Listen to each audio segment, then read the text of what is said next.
I want to thank all of you for joining our first Facebook Live. This is a really important topic.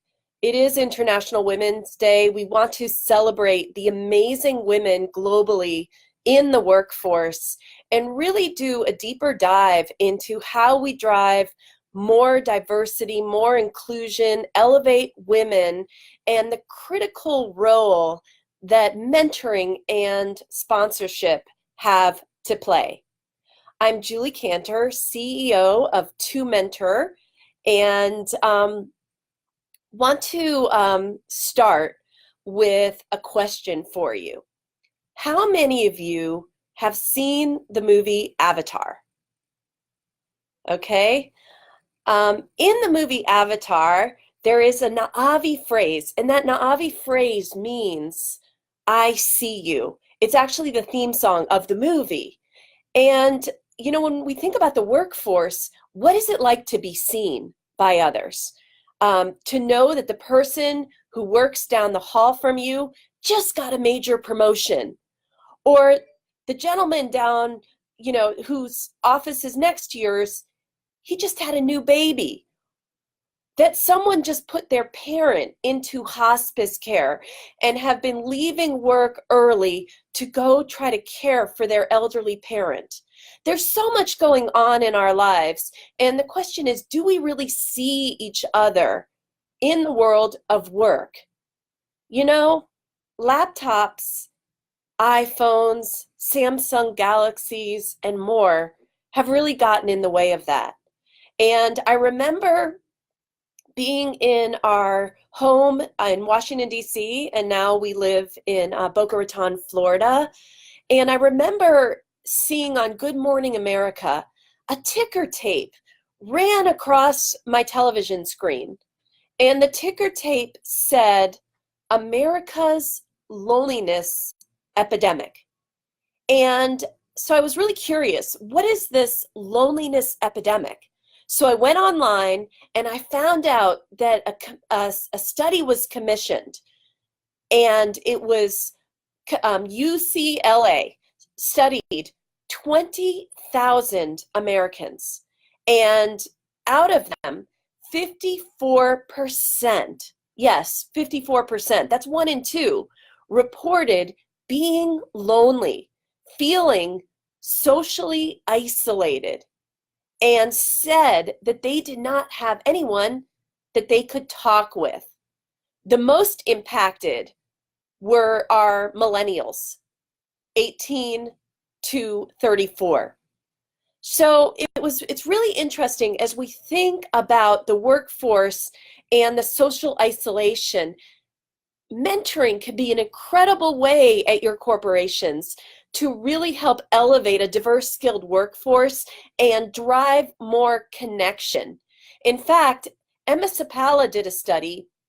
It was published in Harvard Business Review, and it showed that burnout is often connected, corporate burnout, which actually affects, again, 1 in 2 of us, that one of the main reasons people feel burnt out at work is that they are feeling isolated, that they need more human connection.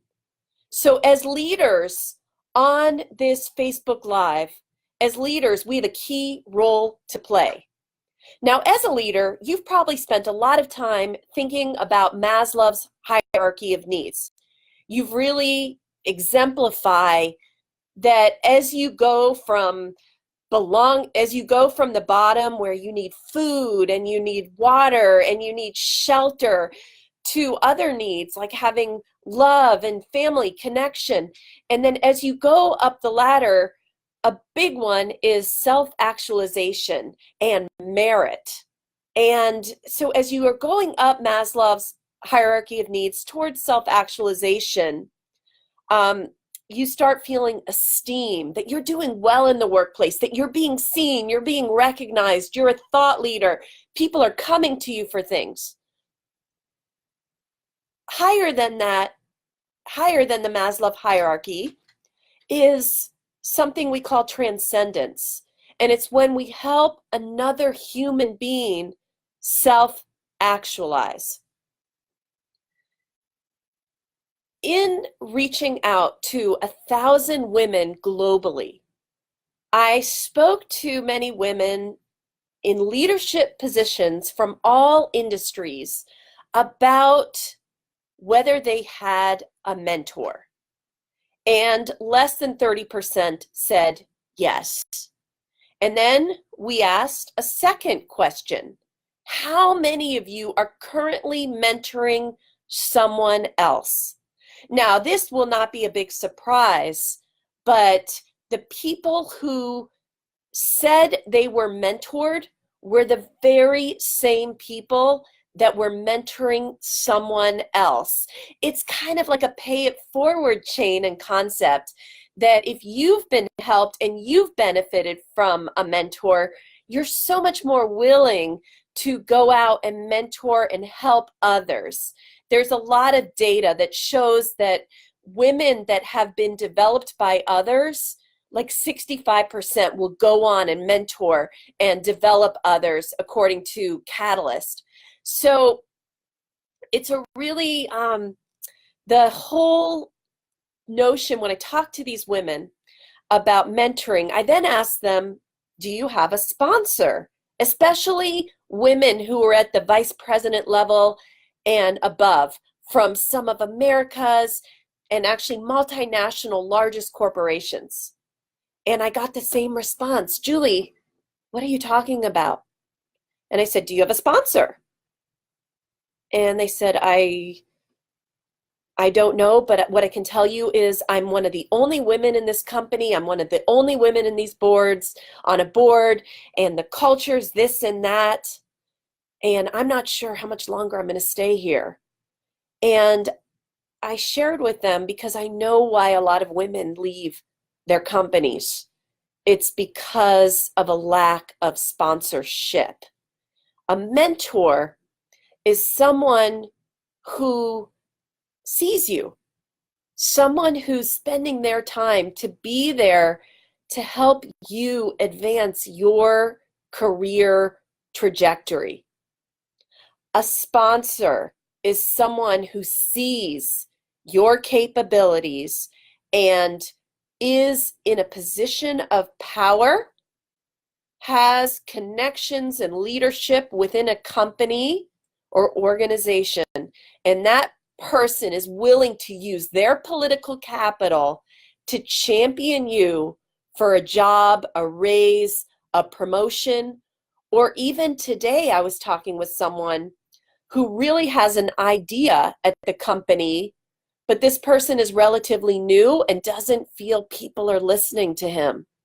So by getting a sponsor, he could actually get someone who has political capital and currency to help elevate his idea.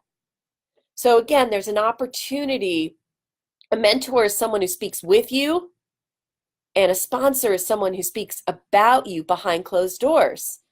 As it's International Women's Day, I want to point out something. After talking to over 1,000 women in all these industries, the vast majority of women that would turn around and say, yes, I do have a sponsor.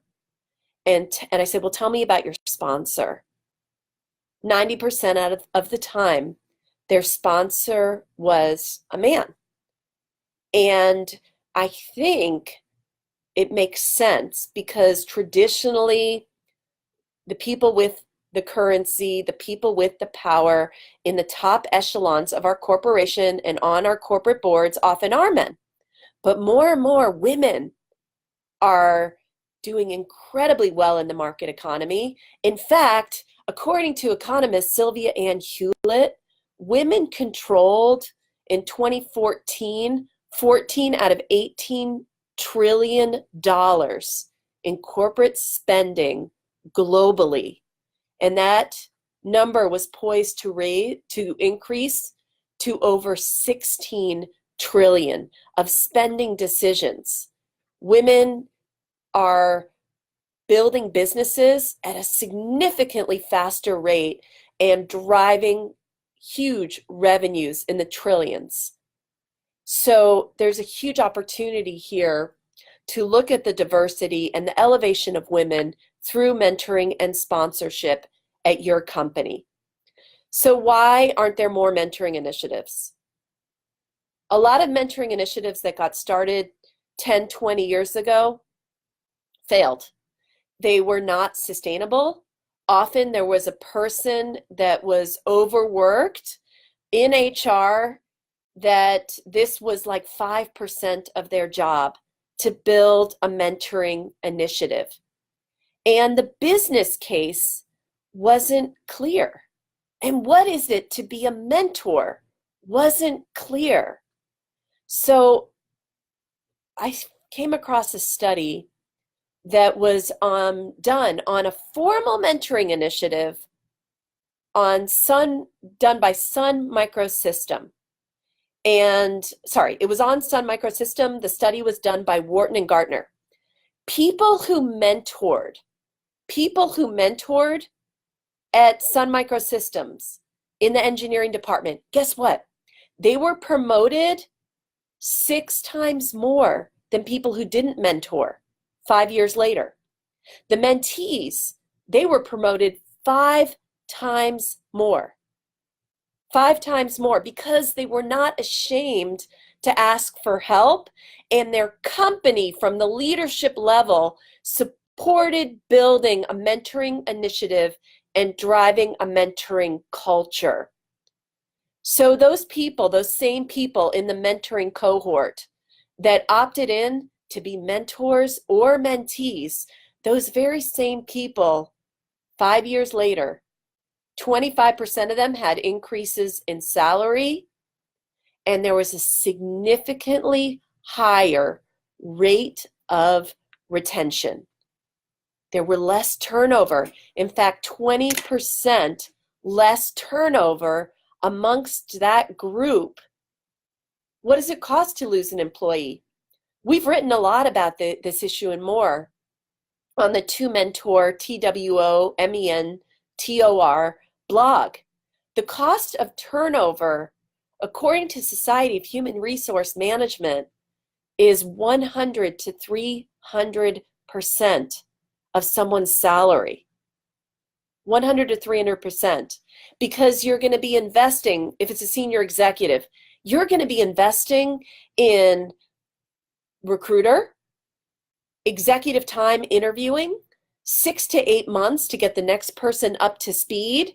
You're going to have other executives that might be pulled away with them, with the executive you lost to other jobs, and more.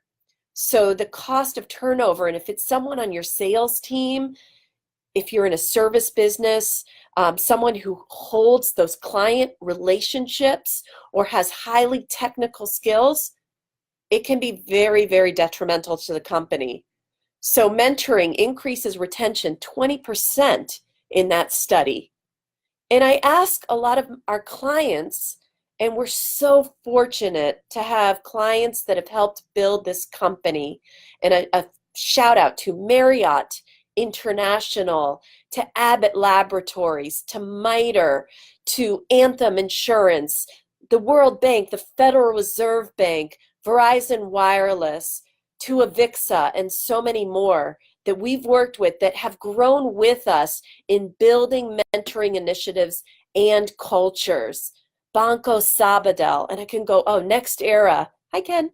So when we ask, is mentoring nice to have or a have to have, I think you can see that triple win, that win to the mentor, the win to the mentee, and the win to the company. But let's take a different angle at this. Let's look at Perishing. A BNY Mellon company had the opportunity to talk to their president, and he shared with me that their senior executives got together. They are a diverse group, but most of them were over the age of 50. And they decided to stay relevant, that they each would take on a millennial mentor, meaning they were mostly baby boomers. And remember, 10,000 baby boomers retire every day in this country. They each chose a mentor born between the years 1980 and 2000. Guess what happened? There was a 96% retention rate amongst the millennials that got to mentor the senior executives. 96% retention. And if you want to reach out to us, I'll just put, you can reach out to us at info@2mentor.com. We can send you much more about that case study and more. So people often ask me, look, we don't have time for mentoring. And I know my friend Ravi from Mentor Cloud is on, and he said something really important on a call recently. He said a lot of times leaders make it up the corporate ladder, and then they forget that the ladder is there. But who's on that ladder? Your kids are on that ladder. Your nieces, your nephews, your sisters, your brothers, your aunts, your mothers, the women in your life are on that ladder, and who will take them under their wing as they get their first internship, as they get their first job, as they move to another company that's riddled with corporate politics. Who mentors and champions them? It's interesting to think about. And we know, again, that most of us who've been mentored, we turn around and are much more likely to pay it forward and want to mentor others. I remember a time in my life, I was working for an amazing organization, Network for Teaching Entrepreneurship. And I think I was on year 15. And our mission, I couldn't ever change jobs because I loved it so much. Our mission was to teach, or is to teach, entrepreneurship to low-income children globally.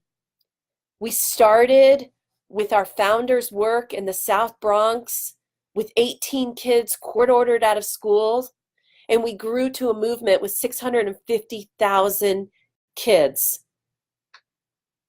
I remember having a personal challenge in my life, and I was at the time the executive director of Nifty Greater Washington, D.C., and working on building the Baltimore region.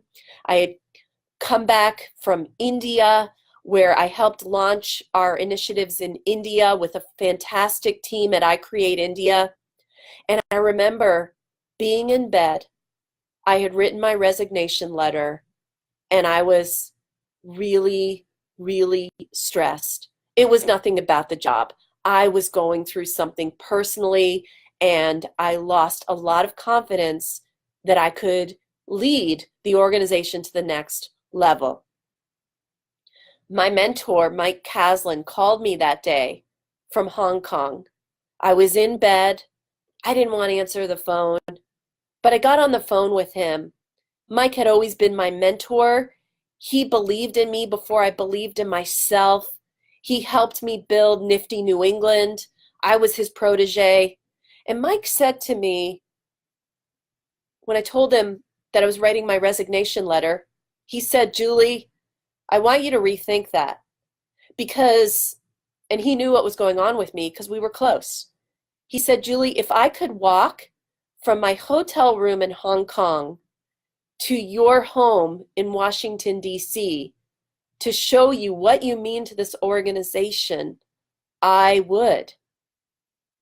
And that conversation with my mentor and that discussion that went on for another 10 minutes shifted my perspective. I ripped up the resignation letter and deleted the file from my computer and went on and continued with the organization for another 5 or 6 years, and then decided I loved entrepreneurship so much I wanted to become an entrepreneur, a female entrepreneur, and build and grow a movement around elevating women driving greater millennial retention, helping baby boomers build their living leadership legacies, provide quality mentor training, and help build sustainable mentoring initiatives. And so I did that, and I took the word, if you take the word mentor, and you'll appreciate this on International Women's Day, if you take the word mentor, okay, and add TWO in front of it, okay, so take the word mentor and add TWO in front of it, you actually put the word women and men into mentoring.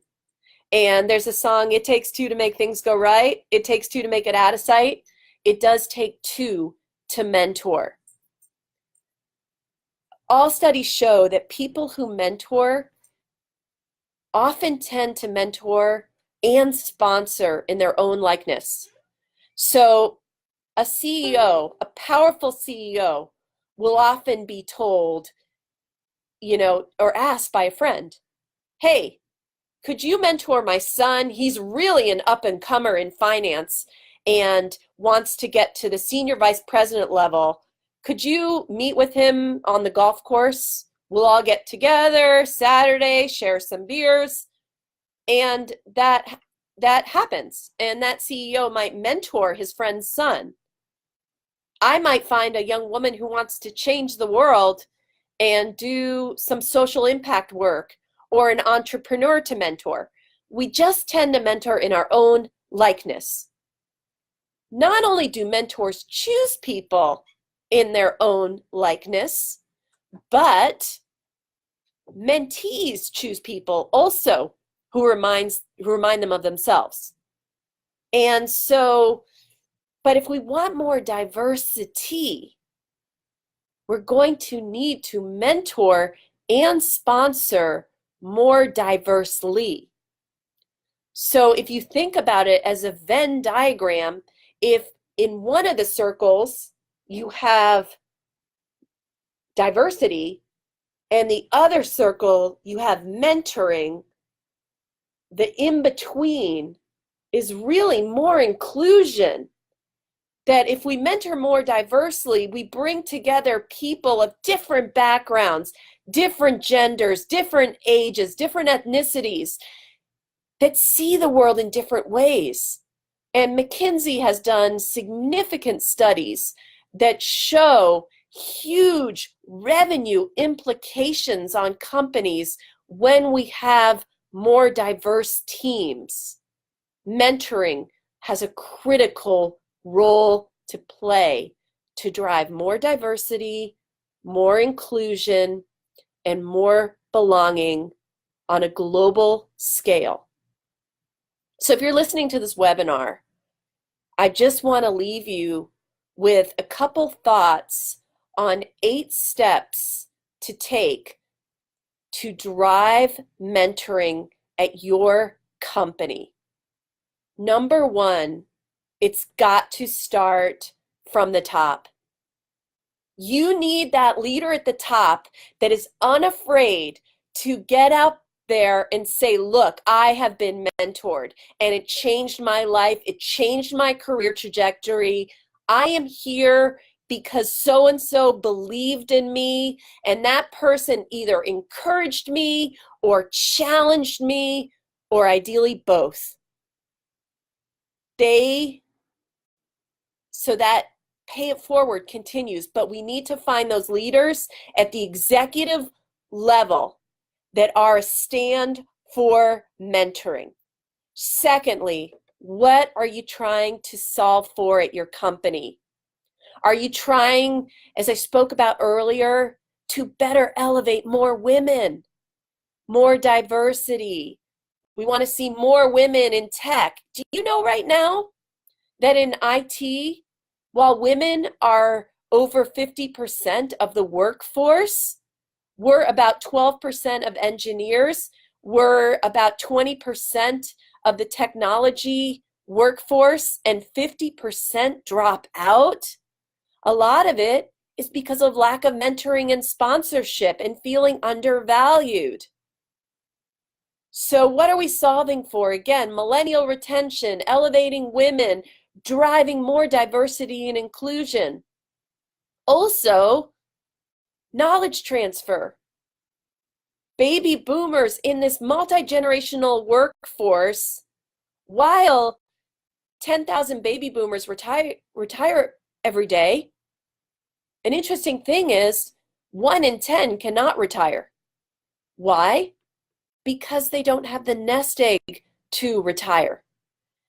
My husband and I do a lot of work in the addiction space, and we had the opportunity to speak to about 20 families whose children were suffering with the disease of addiction, opioid addiction, heroin, using fentanyl.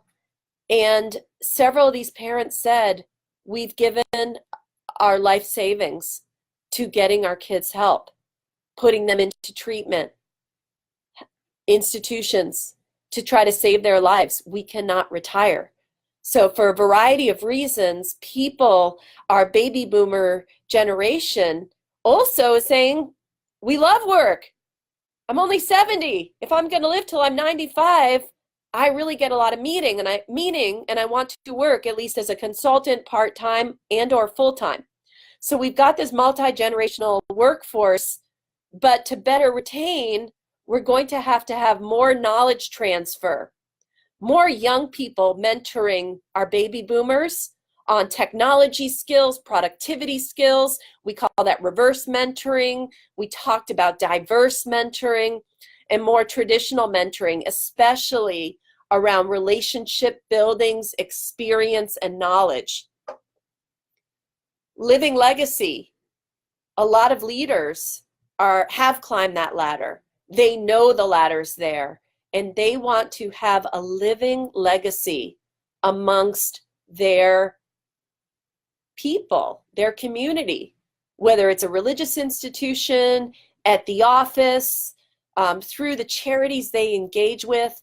A lot of leaders come to me and say, look, I've never been formally trained to be a good mentor, but that's where I want to spend my retirement years or my next 20 years, is building others and supporting others. How do you build that living legacy? How do you think through who you're going to mentor and sponsor and put some accountability infrastructure into those relationships? To run a mentoring initiative, once you have figured out what you want to solve for, once you've figured out the leadership that's taking a stand for mentoring, we highly recommend both mentor training and mentee training. There's a few things that are paramount. Number one, why do you think, and you can use the chat box, but why do you think the mentee needs to be the one to drive the relationship? I know, leaders, that probably hurts your ego. You're probably not the driver or the right driver of this relationship. Why should the mentee be the driver of a mentoring relationship?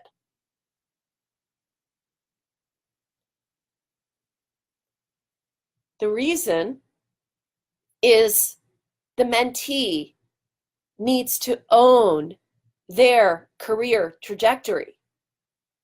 A lot of times companies pair people.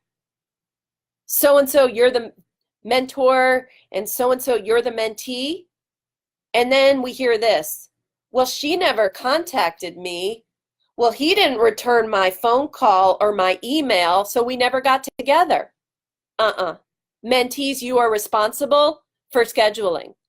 And we recommend you get together, whether it's every 2 weeks or once a month, that there is a blueprint strategy, a mentor action guide, a direction, a roadmap on what this relationship is and is going to be. Mentees, you are responsible for scheduling. Thank you, Alka.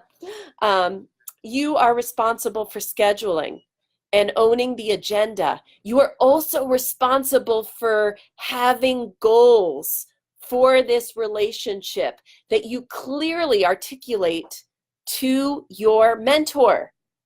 So many times mentors tell me, yes, we met, but I don't know really how I can help him or her. So yeah, maybe we'll meet again, but it was nice. We had a good time. I don't see, what else I can do. Mentees need to have tangible goals.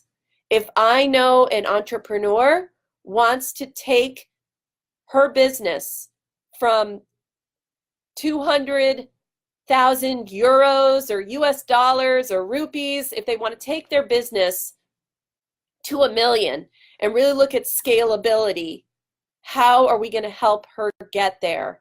If someone wants to go from a manager to a vice president at your company, how do we help him or her get there? It's easier to start action planning and sharing how you yourself might have got there, and or connecting him or her to opportunities to hear from others, other mentors, maybe even other sponsors. So training is critical. What does it take to be a good mentor? And are you mentorable? What is it to be a mentee? How to work through common pitfalls in the relationship and challenges. What is our memorandum of understanding? How long are we going to meet? For how often? And how are we going to measure success? Again, if you question whether people should just be doing mentoring, I have traveled the globe now over the last 5 years, talking with companies and organizations about mentoring. And I have yet to walk into a room where mentoring just happens. People do it, but I was at a bank in Miami and I asked people, how many of you are currently mentoring someone else? And out of 35 managers, 4 hands went up. And I asked that same group, how many of you have a mentor? 3 hands went up. And then I said, well, someone you can really go to for professional advice. A few more hands went up. So what we're seeing out there is there's a lot of confusion, and a little engineering goes a long way. If you want to really scale a mentoring program at your company, there's great technology out there. And I know our friends from Mentor Cloud are on this Facebook Live, and they have a really cool initiative where senior leaders can make themselves available for coffees, just coffees, and people in the company can sign up. And I know they've done a lot of work with Google and Groupon. Just sign up to have that first coffee, decide if it can be a fit, and then figure out where we can go and grow together. We love going around the country doing flash mentoring. It's kind of like speed dating. Again, we've written extensively about this model in our Huffington Post blog. But flash mentoring is a dynamic, it's a showstopper at conferences. And what we do, we have our own version that we created when I was working with Center for Nonprofit Leadership at Center for Social Leadership in Chennai, India. We developed our first Mentor Roadtrip Flash Mentoring. And what we did was we created the space for people to meet with 5 or 6 other people in the room. We took the spotlight off the stage. We walked away, from our keynote to pulling that spotlight back on the people, and created the space for everyone in the room to both be a mentor and to mentor someone else. It's called Flash Mentoring. And from this experience, people started smiling. I walked around the room and you could just feel the happiness increase, that people were sharing with each other their trajectories, their challenges, the best advice they had gotten from a mentor, where they want to go and grow in their careers, a current challenge they're having right now where it's a road trip. The road trip journey has been really bumpy for them. And maybe their mentor has some great advice on how they got to smoother driving. And people share, and then they set up coffee dates, and then they join often and we put out applications, and they join to be part of a formal mentor managed program that we often run as an extended part of corporate teams, where they bring my team in to come help run it. So flash mentoring, mentor training, thinking through also, do you want people to meet, again, for 6 months, for 9 months, to have a couple of coffee conversations? Do we want to put in evaluations and metrics and measure success? All these become very important. And how do we have the leaders of different business units look? One leader actually at Anthem Insurance, and Fran, if you're out there, hello, I so admire you. Fran told her entire senior leadership team that it was mandatory for them to mentor. For everyone else, it was option, but she benefited from mentors and sponsors, and she made it mandatory. But she took it a step further. She said 30% of your bonuses are tied to your mentoring of other people and sponsorship, because we want to drive engagement, retention, diversity, and her life, she exemplifies mentoring. So just some ideas to think through: how and where does mentoring tie to other performance objectives and performance plans?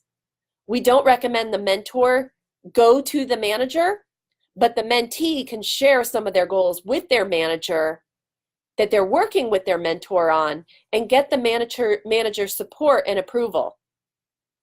We recommend you have fun, and that you don't limit mentoring to just your employees sitting across from each other with coffee. We love walk and talks, especially if the weather's good, or walking around and having conversations. We love it when a mentor sets up an experience to bring their mentee to attend something that maybe they wouldn't have otherwise been able to attend. We also love it when the mentee takes a session to come back and teach the mentor something they didn't know. I've had over 15 interns join our team at 2Mentor, and they each have mentored me. They've mentored me on how to be a better mother, what it is to raise a teen daughter. A lot of them are closer in age to my daughter, and they can relate to things. They've taught me how to find technology, how to research more efficiently. They're a million times better than me at Facebook Live, and want to do a shout out to Scott Eagle and Dan, who helped us a lot with this Facebook Live today.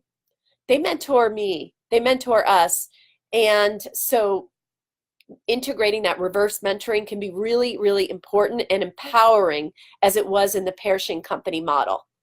We want to celebrate that the people who mentor at our companies are the people who drive engagement and retention at our companies. We don't want them to burn out.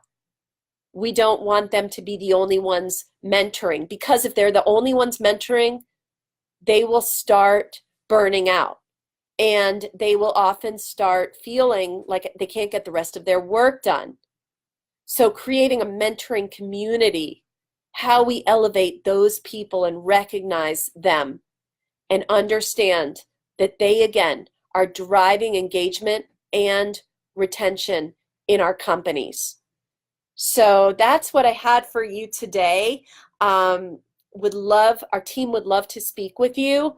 You can reach us easily at info at 2mentor.com to discuss your own mentoring, to discuss issues that are important to you and your company, to bring us in for mentor training, mentee training, sponsor training, flash mentoring, to build your mentor action guide, to recommend some outstanding technologies that can help facilitate matching and reporting.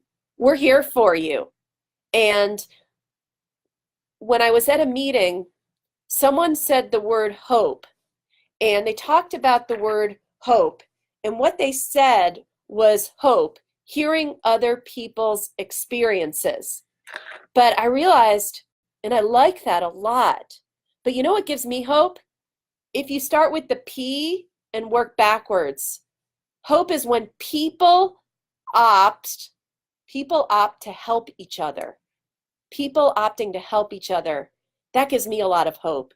I hope you have a wonderful rest of your day, rest of your week, and it is great to meet you all, and happy International Women's Day. Thank you.